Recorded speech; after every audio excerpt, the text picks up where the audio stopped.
Magandang araw. Gagawa na naman ako ng video about to sa kasal. Sa kasal. Ano ba purpose talaga ng kasal? 'Di ba sa Red Pill? Napanood ko rin naman yun eh. Tsaka alam ko rin naman yung history ng kasal.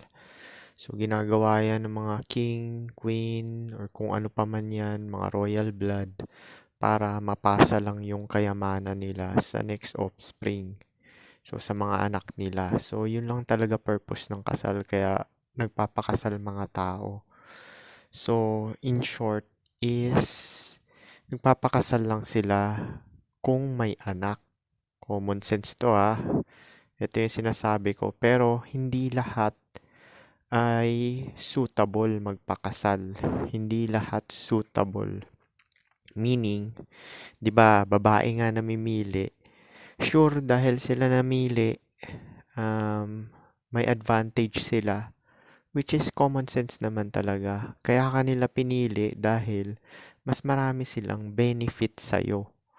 So, babalik tayo uli dun sa dalawang female mating strategies. Alpha fox, beta box. Alpha seed, beta needs. Magpapakasal sila sa alpha, which is yun yung mga lalaki na gusto nilang baguhin, yun yung mga chick boy. 'Di ba? Nagpapakasubmissive yung babae doon para everyday niya makikita yung lalaki na yun. Yung genuinely na attracted siya. Yung may kilig factor. 'Di ba parang sa lalaki, 'di ba yung mga lalaki, maraming, eto sa study to 80% ng mga lalaki talaga ay unattractive sa paningin to ng babae based on studies sa mga dating apps at swiping. Yan dating apps na yan ang nagpo-proof ng low-kism. Ibig sabihin, yung unang kita ng mata, perception, yun yung nire-rate ng dating apps na study. 80% ng lalaki is below average, unattractive. Yun yung una sa alpha fox or alpha seed. Willing sila magpakasal doon sa alpha na yun. Ibig sabihin ng alpha is best genetic. Pangalawa is beta needs. Magpapakasal sila doon sa mga beta box, which is mga normie naman, 70% yan sa lipunan. Dahil sa napro-provide nung lalaki. Kahit hindi naman mayaman yung lalaki, magpapakasal din yung babae. Basta pasado sa looks threshold niya, tsaka may future na nakikita yung babae, which is nagsisimp sa kanya yung lalaki at mabait. 'Di ba sabi nila nice guy finish last. Yun totoo rin yun. Totoo rin naman yun na pinapakasalan din sila dahil nga sa napro-provide. Basta pasado sa looks threshold ng babae. Lahat ng mating strategies dun lang magfo-fall. Yung mga napili ng babae is kaya sila napili dahil suitable sila na may chance silang pakasalan. Merong ibang mga lalaki na na ginawang boyfriend or ginawang boyfriend ng babae pero hindi willing. Teka lang, sorry. Pa-alarm ako dun sa Pero hindi willing yung babae magpakasal. Kagaya yung nag-propose na lalaki, ni-reject siya. Ibig sabihin, yung babae na yun, mukhang may ine-entertain pa yun. 'Di ba meron akong pinost na clip? Ginawa siyang boyfriend ng babae, pero gusto magpakasal nung lalaki. Pero, ni-reject siya. Ayaw sa kanya nung babae. Which is nangyayari yun. Either, eto senaryo niyan bakit siya ginawang boyfriend? Kasi naranasan ko yan sa ano ko sa first girlfriend ko. Ginawa siyang boyfriend nung babae is at that time na yon siya lang yung best option. Siya lang yung best option at that time na yon. Wala pa naghihit sa kanya ng mas best na lalaki. So, walang palya to. Yun lang talaga papasok yan. Kaya siya na-reject yung lalaki na yon. Mostly lahat ng nare-reject na nagpro-propose, ito talaga, dito lang talaga papasok dahil nga nag-fail yung lalaki sa pagiging alpha sa paningin ng babae kasi may may lalaki pa na nag-hit or may iba pa siyang ine-entertain which is best option. So parang niwi-weigh pa ng babae yung ano. So ibig sabihin kasi yung babae, mahirap ka makakita ng babae na single kasi gagamitin nila yung prime nila para makapaghanap ng mate. Ibig sabihin, um, long-term partner. Laging ganun nasa isip nila, long-term partner. Na ano, sure meron yung short-term strategy, yung alpha fox, pero mostly, ginagamit lang nila yan para sa pogi lang talaga. Pero yung hanggat maaari, dahil 70% naman sa lipunan, obvious naman to, 70% sa lipunan, normie naman talaga. Bihira ka lang makita ng Chad. Sa online mo lang din nakikita yan. Ito challenge ko sa inyo, lumabas kayo, pumunta kayo sa mall, pumunta kayo sa parke, tingnan nyo lahat ng mga lalaki, yung mukha nila. Wala ka makikitang Chad, promise. Wala. Napaka-rare nila. Kaya yung mga babae, nakikita ko sa mga dating app, nauubos oras nila dahil sa expectation nila. Actually, medyo talo rin sila dito eh. Kasi nga tumataas expectations nila, 'di ba? Tapos may kilig factor kasi.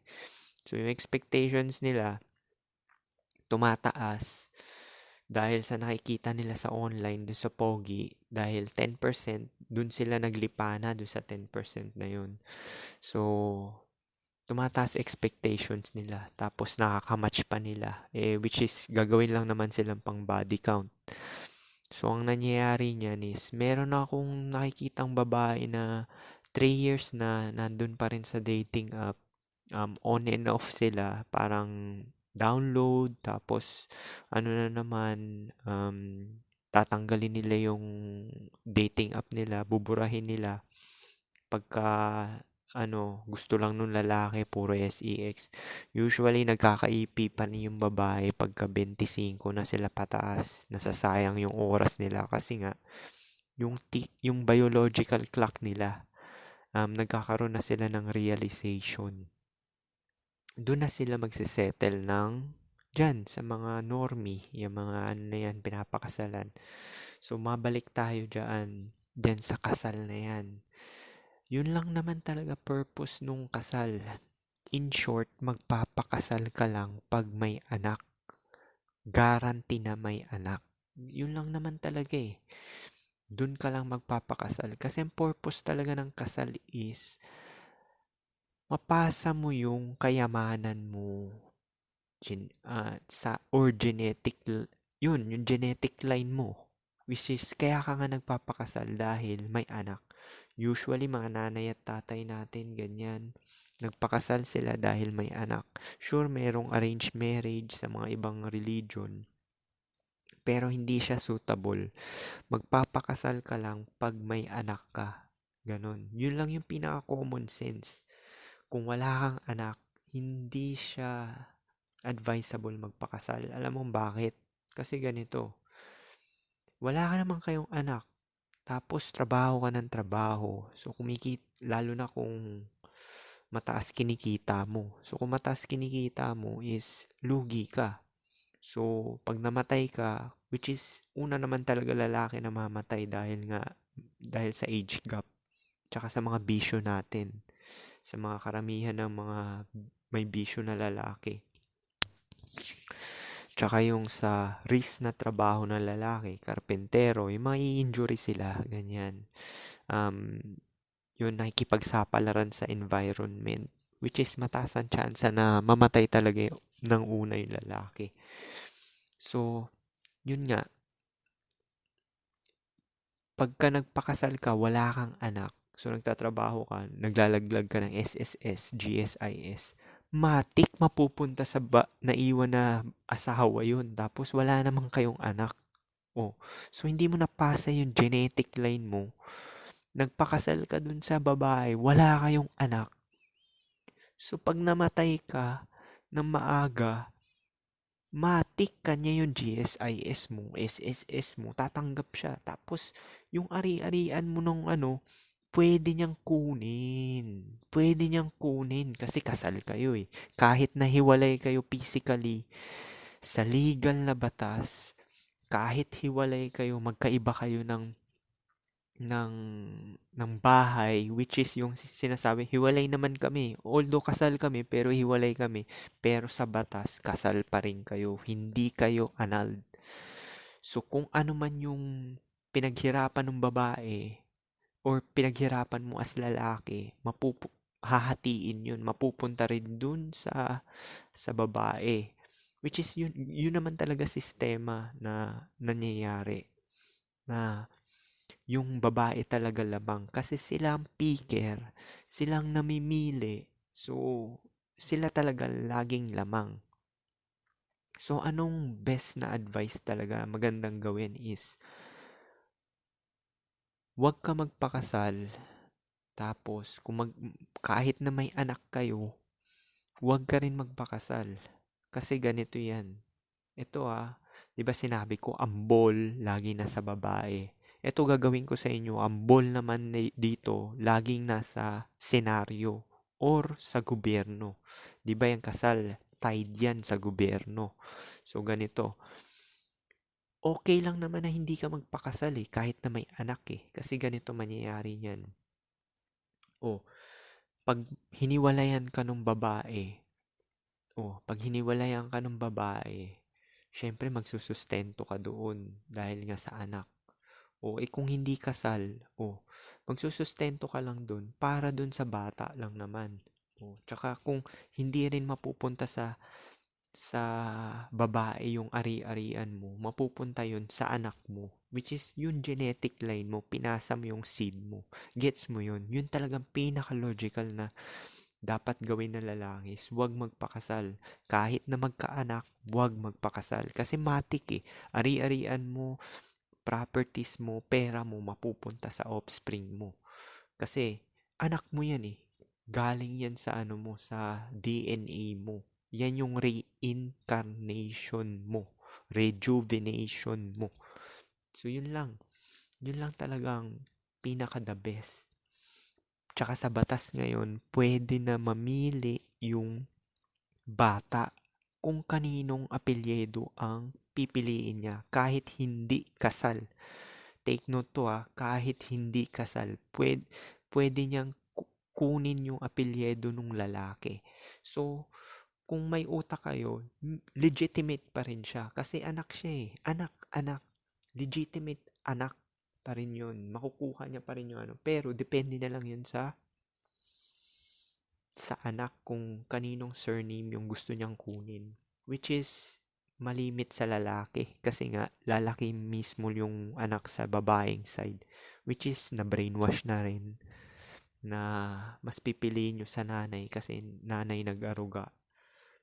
Pagkahiwalay to Pagkahiwalay to. Tsaka yung, yun lang yung senaryo. Kaya hindi ko nagigets yung mga lalaki na nagpapakasal na wala namang anak. Tapos sabay, parang hindi siya walang common sense. Tsaka yun lang naman talaga purpose ng kasal Kahit anong balibaliktarin mo, yun lang talaga yung purpose ng kasal is mapasa mo yung kayamanan mo, pinaghirapan mo sa reincarnation mo, which is sa anak mo. Hindi ka rin magpapakasal kung wala kang anak. So, yun lang talaga.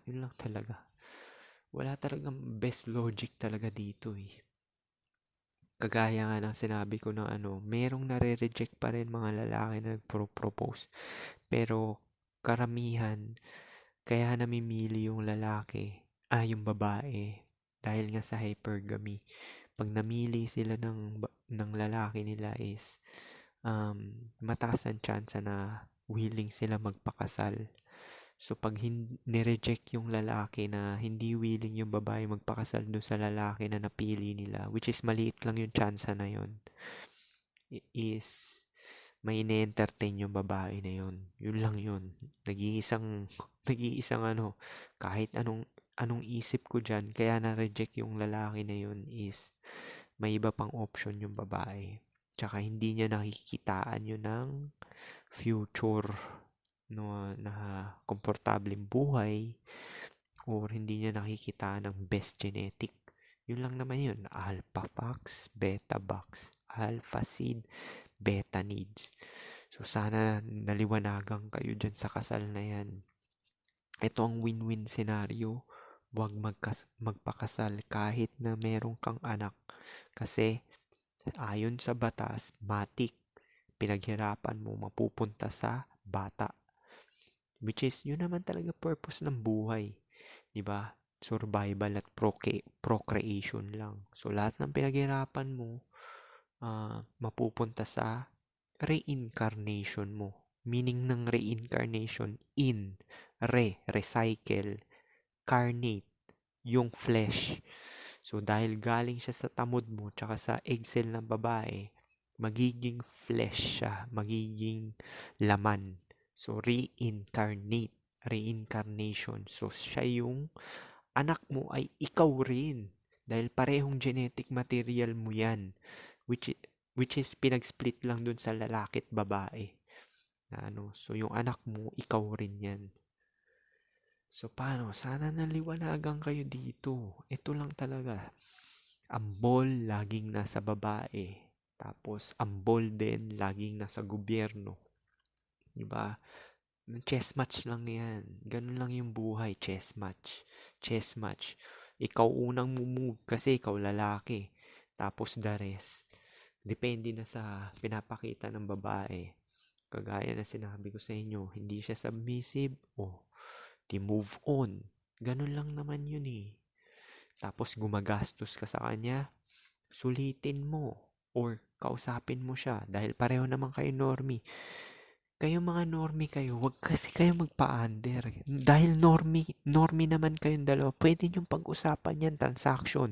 Dalawa tayo magtatrabaho dahil pareho lang naman tayo normie dito eh. Pareho lang naman tayo may trabaho. So, paghatian natin yung ganyan.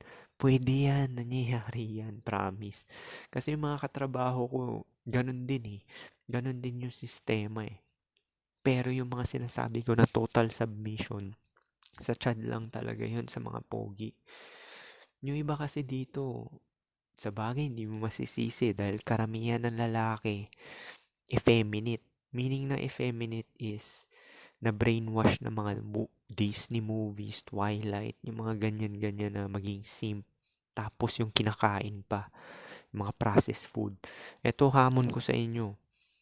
Checkin nyo lahat ng ingredients ng packet food, tsaka yung mga nasa box. Lahat yan may soya. Pati yung tubig natin, may estrogen yan. Kaya sinasabi ko sa inyo, 20 pa lang nag-i-start na. Hindi na tayong-tayo yung edits ng mga lalaki. Challenge ko sa inyo ulito, manood kayo ng Cornhub. Panoorin yung mga Pinoy, ang lalambot, promise. Kahit hindi lang to sa Pinoy, kahit yung mga foreigner din. Dahil yan sa kinakain at iniinom. Estrogenic. So, paano? Sana may natutunan kayo dito. Yung kasal na yan is, lang yan, parang legality lang yan para sa pagpasa ng mga napundar mo. So, paano? Yun lang. Peace.